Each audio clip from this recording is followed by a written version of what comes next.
জোরে বলতে হবে, একটু কাছে নাও। হ্যাঁ হ্যাঁ হ্যাঁ হয়েছে, হ্যাঁ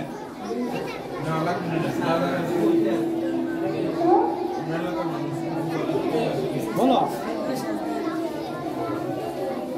আবার আবার আবার শুরু থেকে, আবার শুরু থেকে। আমার মনে গড়েতে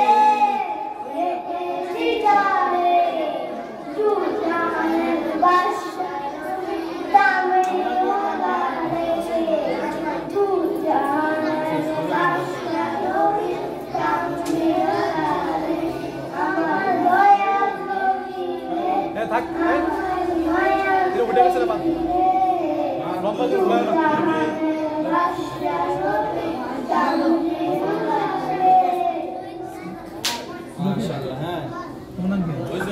মাশাআল্লাহ। মারহাবা।